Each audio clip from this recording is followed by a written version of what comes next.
Welcome and good morning on this beautiful spring day. My name is Carol Hamlin-Foray, and I have the privilege of being one of your worship associates this morning. Reverend Gail is off this week. I use she, her pronouns, and I am so happy to be joined today for this special service by my fellow worship associate, Margot Page.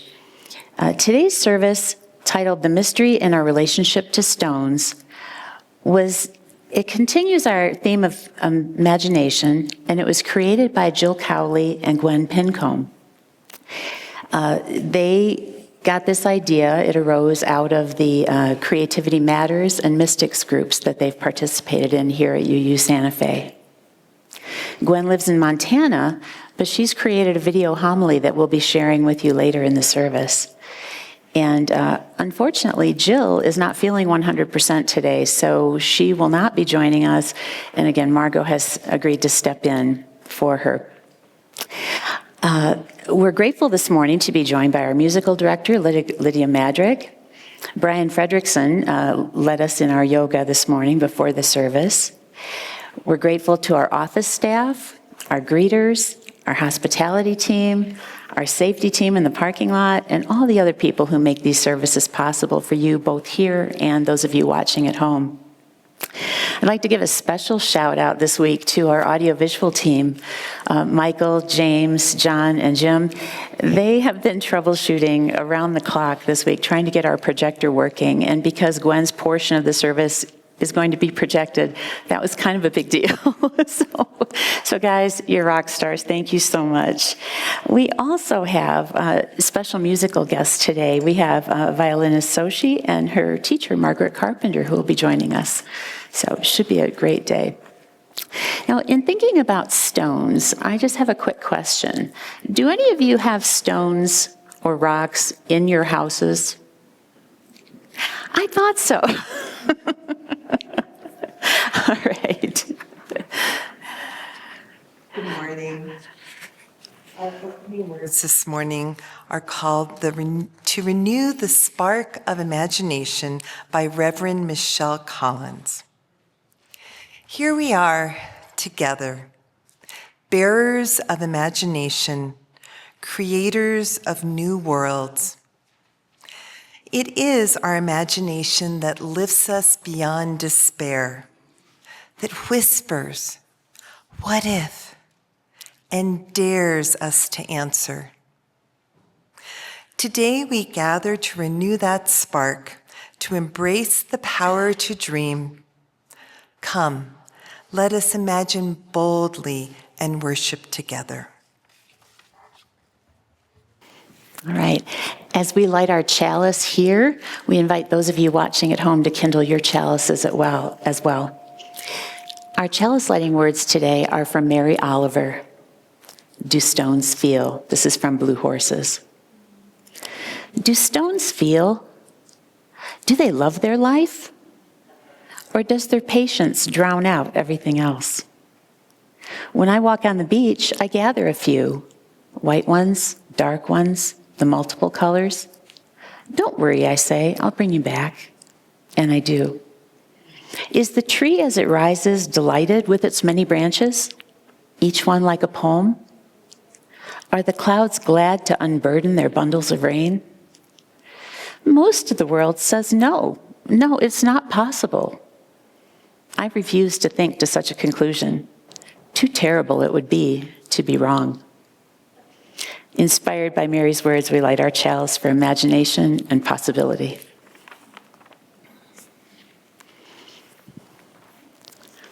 All right. You're going to need your hymnals for this next part. Okay.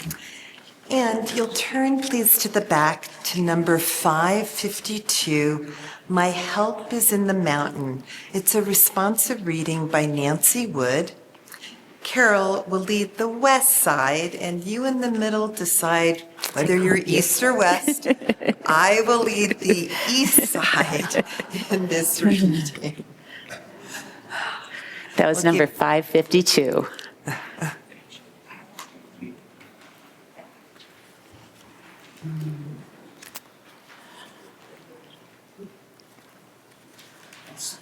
No, take your time, Del. 552.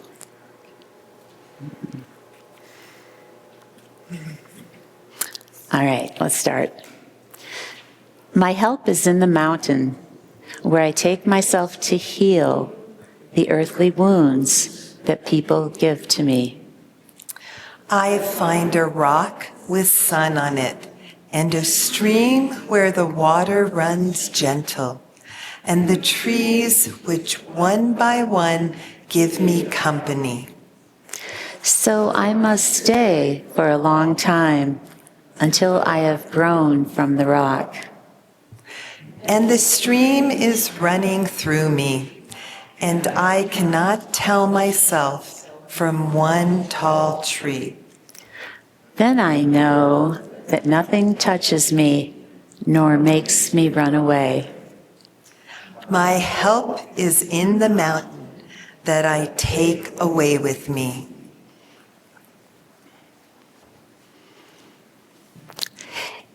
And now we'll have a special video homily created and narrated by Gwendolyn Pincombe.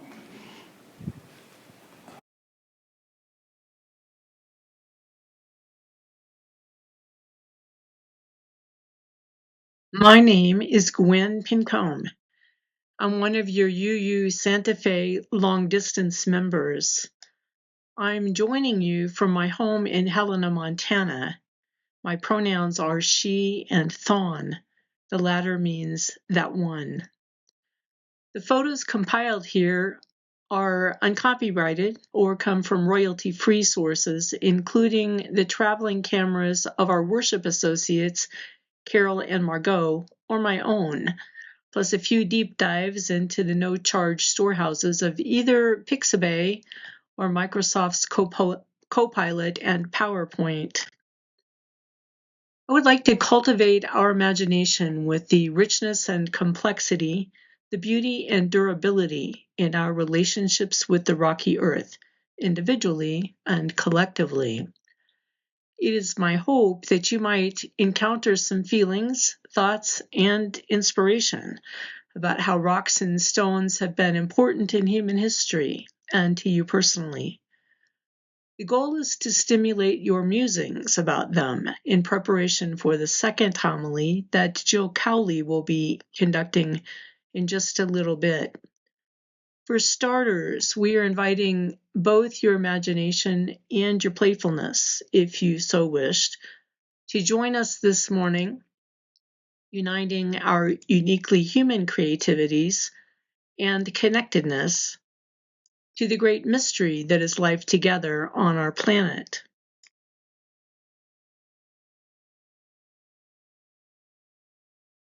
Consider for a moment with me the ancient presence and substance of the Earth's mountains, cliffs, and giant boulders.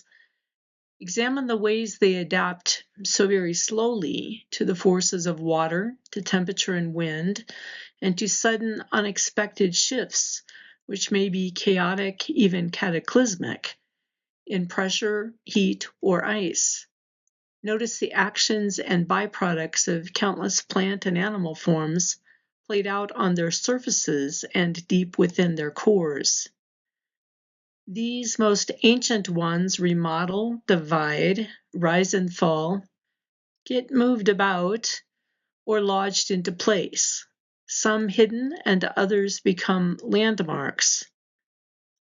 They are still here and nearly everywhere, even after being cleaved, reshaped, eroded, or fused by plenty of external impersonal forces or by our own human intentions. Some of them were completely transformed by such events. Countless members of the rock clan were miniaturized into stones, river rocks, pebbles, beach sand, and soil. Others melted under great intensities of heat and pressure. Others dissolved and rejoined into new or different chemical marriages. Some aligned and organized with sufficient time and space under the just right favorable conditions into crystalline structures, from super tiny to awe-inspiring. For the humans, these solid partners from the Earth realm have been enlisted to embody or symbolize human ideas and ideals, sometimes of power, individually or collectively, or of sanctuary and sacredness. They are the memory keepers of our joys, our sorrows, our collective commitments, and individual promises to each other. They've formed our altars, our allies, our medicines, our pathways, and the gateways. They've inspired our bridges and our tunnels, served as guide stones and monuments, whether standing or fallen. Many still persist in these tasks long after the human purpose behind their assembly is lost and surrendered back to mystery. We've recruited them as guardians, as staunch supporters, silent witnesses, and as faithful load bearers in castles and fortress walls. They've helped us preserve, protect, and contain what was felt to be either precious or dangerous to us. In cellars and caverns, treasuries and tombs, jars and vaults, temples and cathedrals, prisons and universities, whether they wanted to do so or not. Stones have long been intimately connected to tool making, ours and that of other animals. They serve as both the tool and the canvas, preserving messages for generations far into the future. Yet, on the other hand, they've also been chosen as simple pocket companions by humans of every age. Or is it the stones that choose the humans? And actually, it's not just the humans who pocket them. We have used them to form axes and arrows, to spark fires, grind grains, and bake bread.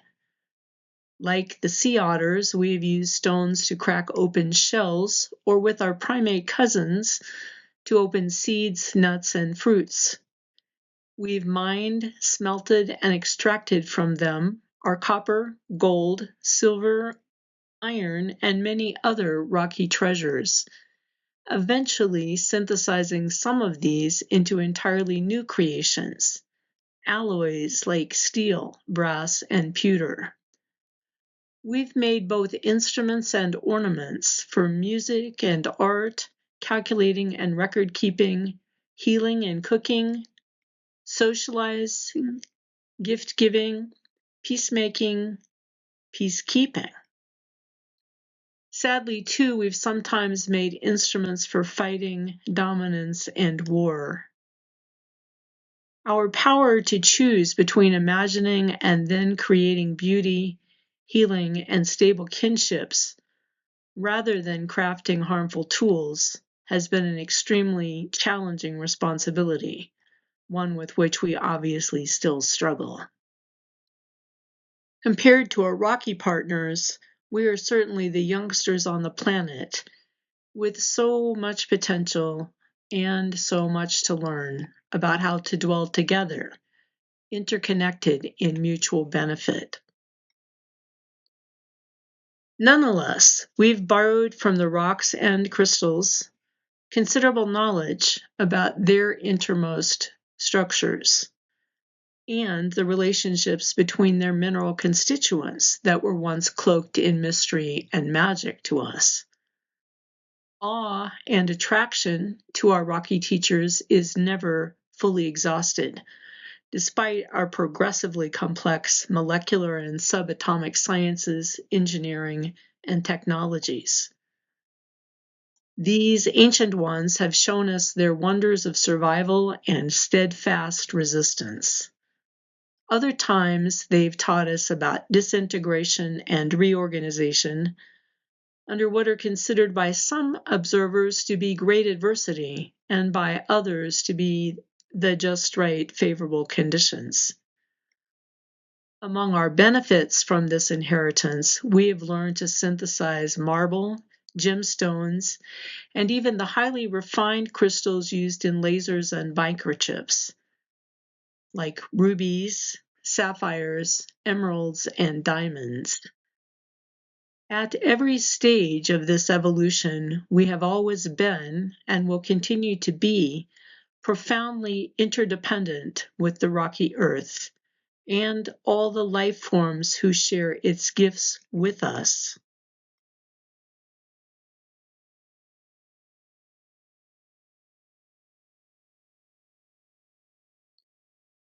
For a final focus today, I would like to invite us to move now just a little while outside. I mean, outside any mental boxes we might have for thinking of rocks and stones as only things, as a category of solids compared to gases and liquids, or as commodities and raw inorganic materials to be utilized for a particular economic, corporate, or institutional goal. Instead, let's consider embarking on a little adventure, an imaginal one, by gifting back to the rocky earth some of our space and time, beginning here in community together, to honor our interconnectedness with them in the greater relationship of all things. There will soon be some rocks and stones moving around you and amongst you. You might watch to see if there is one that will serve as an emissary, a messenger to you, or to your family, friends, community, or the whole nation. In what ways are you grateful or curious? What questions arise? What would you want to say if you imagined that it understood your language? What might the stone want to say or sing to you? More importantly, how do you want to just be with your stone?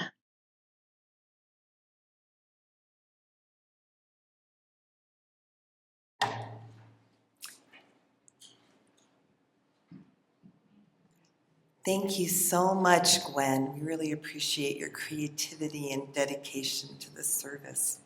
Now we're going from the back of the hymnal to the front.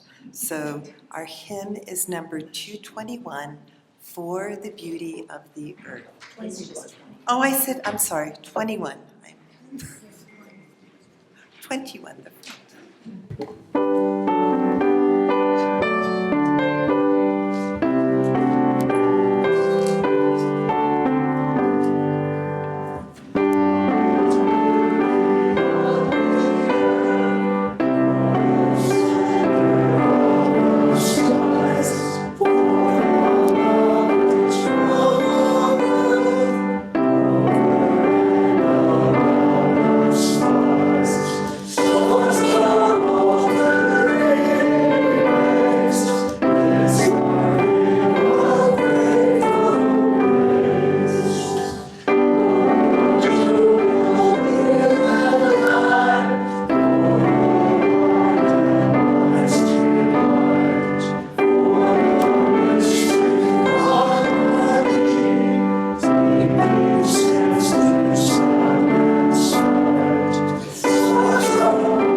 Each Sunday, we place 4 stones in our chalice to help us remember the future we are working for.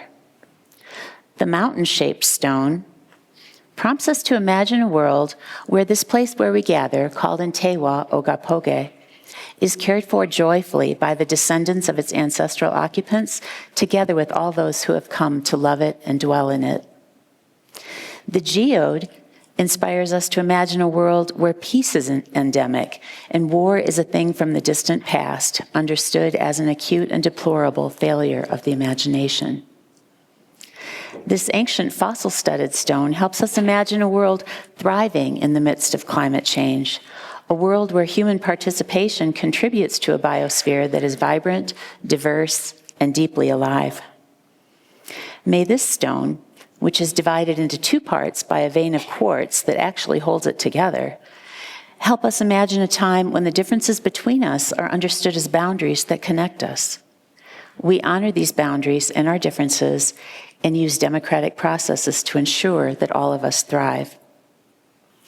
These dreams of respect and peace, of a healthy planet and a robust democracy become realities as we and other good-hearted people around the world work together to unravel racism, mend generational patterns of violence, fight for democracy, and learn to live peacefully and regeneratively on our planet. May we find joy and meaning in these struggles. Each week, because we know that sorrows shared with others are easier to bear and joys shared are multiplied, we light candles for the joys and sorrows shared by our congregation. And I'm going to need my glasses for this. Thanks. All right.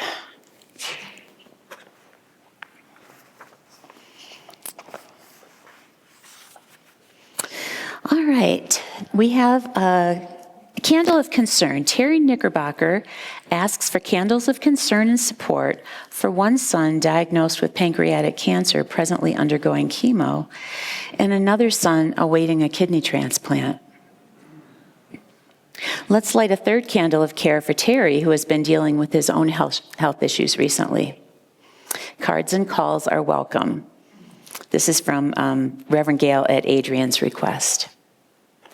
Margot is grateful for her son Galen's MBA graduation and the visit with her daughter Rachel and granddaughter Agnes from Sweden.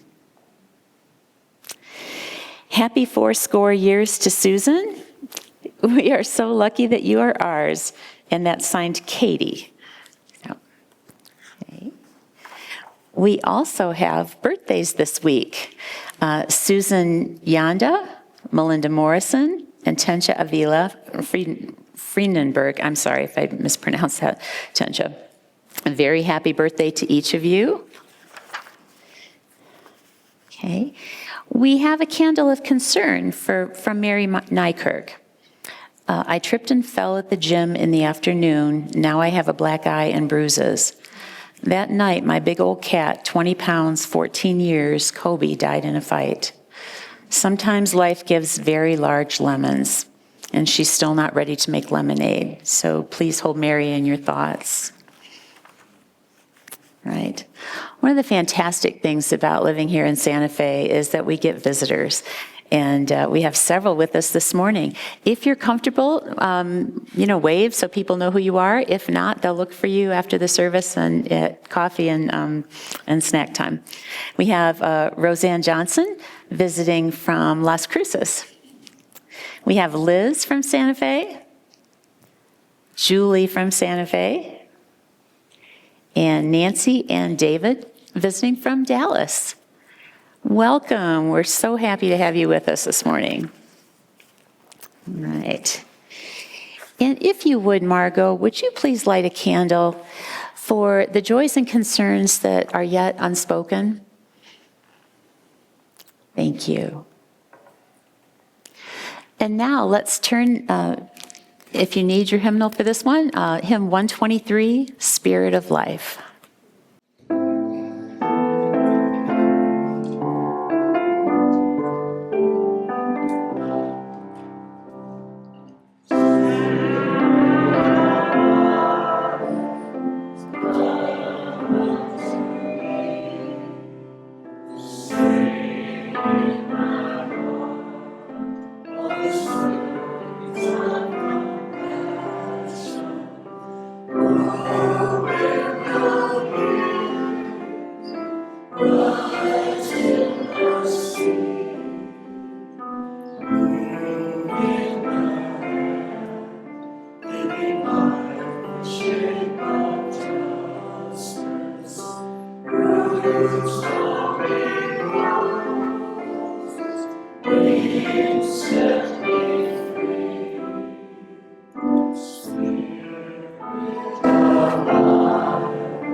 And now as the music fades, we'd like to settle into a time of quiet and contemplation.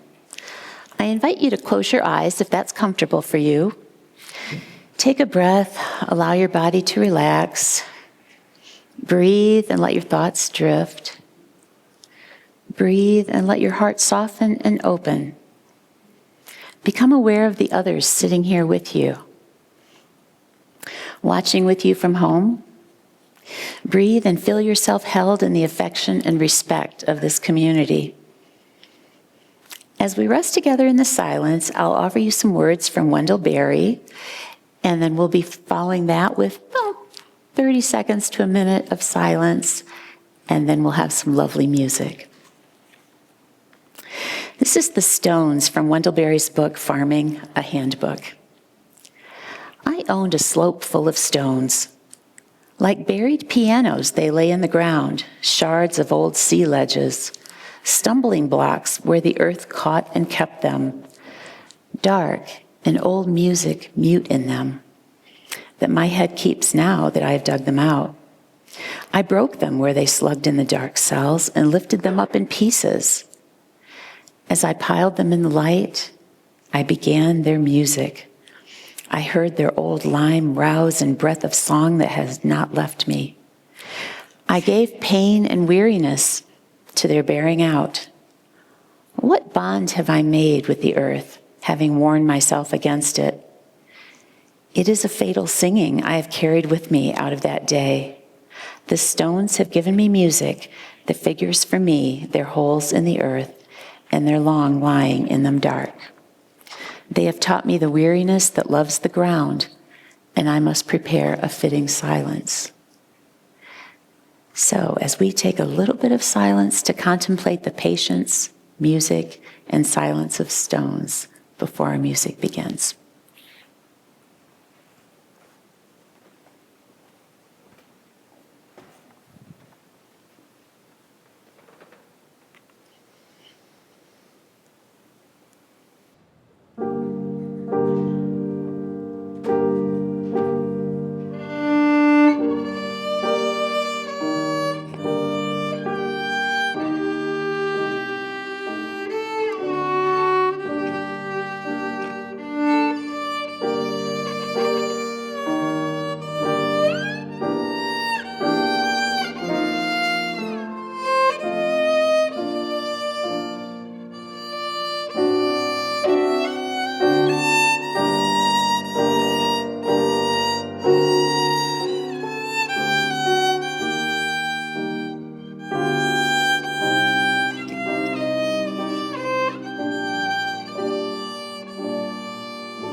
Thank you so much, Sochi. It's delightful having you here. You're so wonderful. Yeah.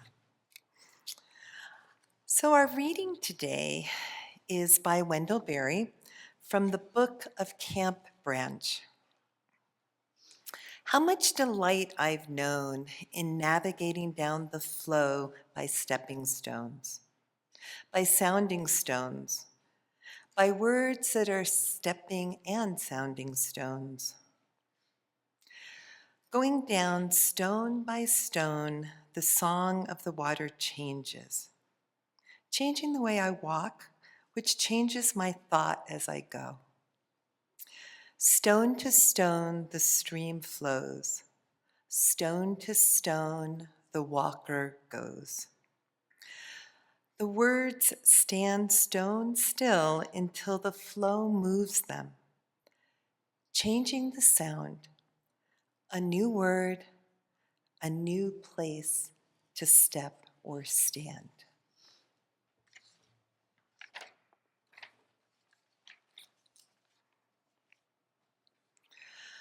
So in the second part of our service, we're going to give you some directions. We're going to try to be super clear, but bear with us. Jill Callie has written some things for us to consider with stones, and we have placed baskets of stones at the right-hand chair of every other aisle. So if you could reach down and please find the basket of stones. If you need help, a couple of them are particularly heavy, but we try to, if you need some help, let us know. And please choose a stone that speaks to you and then pass the basket along, sharing with your neighbors. And in the very back, there's stone. Oh, you've got the stones. Could you pass it along by the door? Thank you so much, Alice. Okay. So we invite you to pick a stone that attracts your attention or speaks to you somehow. To take this stone home with you, we invite you to take it to special places, talk with it, ask it questions, decorate it by painting or in other ways. We invite you to use it as a worry stone to help you imagine a path forward for a difficult situation, to offer you hope. We invite you to consider your stone and stones and rocks in general as foundations upon which you can decide what you want to build for yourselves. And we invite you to bring your stone back, if you remember, at the end of the summer to help build an offering that can represent the relationship between stones and water, as Wendell Berry describes in his poem, or as in the erosion cycle. The ground, the rocks, stones, and soil, our foundation, can be a source of inspiration, imagination, and sustenance. And they're right under our feet. So this may get a little chaotic, but we're going to ask you to turn and share with your neighbor. Please share why you chose your stone. Is it size? Is it color? Is it smoothness or roughness? Is it how it feels in your hand? Or did it remind you of something or somewhere you've been? So I'm going to give you some time. We have a couple other thoughts.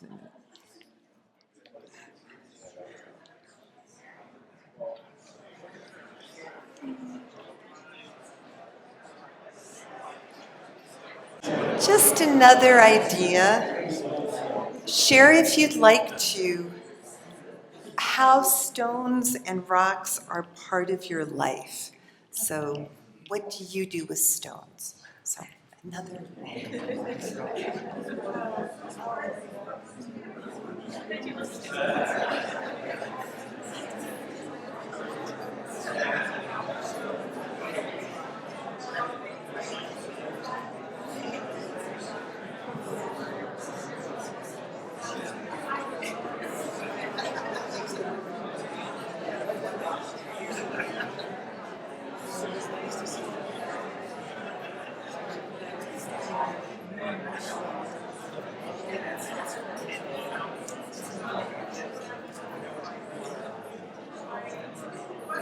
And it looks like some of us are finished sharing and some of us aren't. We invite you to continue these conversations as we're not done yet. Don't leave, but later, please do. And to end this time, please take your stone and put it between your palms. And you could close your eyes if you want or not, but just feel how that feels to you and sense what the stone has for you.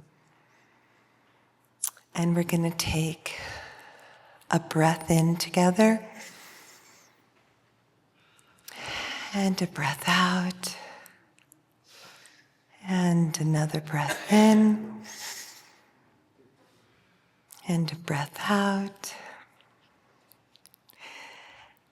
And please commune with your stone as we invite our board member, Janie Farler, to come up and share with us.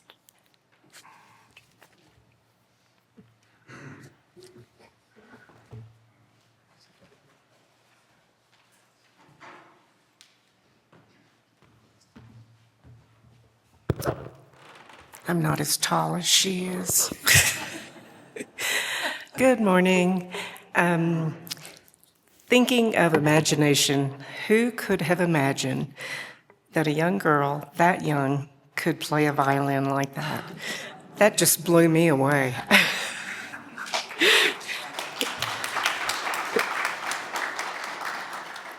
We are so fortunate to have this congregation. Our missions are to form a community and also to help the outside community. And we do that only because of you. So thank you. We're going to take an offering now, and we appreciate anything you are able to give.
Thank you so very much, Margaret and Xochitl. You guys were wonderful. So I'm going to take this opportunity to do a plug for Reverend Jean Darling. So let's see which is first. Okay, 2 opportunities for you all. Nonviolent Communication in Congregations webinar, Thursday, May 22nd from 2 to 3:30 p.m. Mountain Standard Time. It's free, and I'm sure talking to Reverend Jean will get you more information. And then on Friday, the 23rd of May, oh boy, I hope I'm getting the name right, but I'm not sure I will. Excuse me.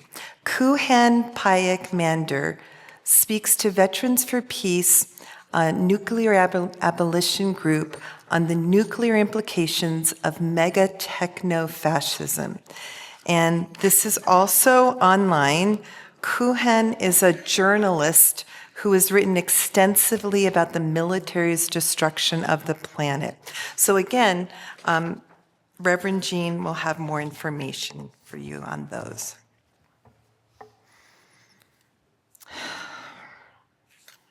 So we extinguish the chalice right now. We extinguish this flame, but not the light of truth, the warmth of community, and the fire of commitment. These we carry in our hearts until we are together again.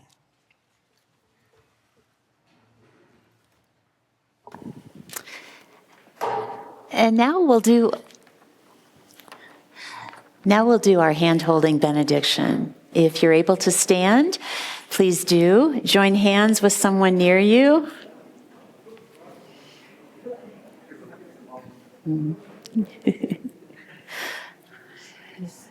Thank you. Please repeat after me. May love and skill be in our hands. May love and courage fill our hearts. May love and courage fill our hearts. May love and wisdom light our minds. May love and wisdom light our minds. May love flow through us and walk among us. May love flow through us and walk among us. As we live our lives and work to heal our world. As we live our lives and work to heal our world. Amen. Shalom. Namaste. Blessed be. Assalamu alaikum. Ashe. Aho. Thank you so much for being here. Enjoy the time you spend with your rocks.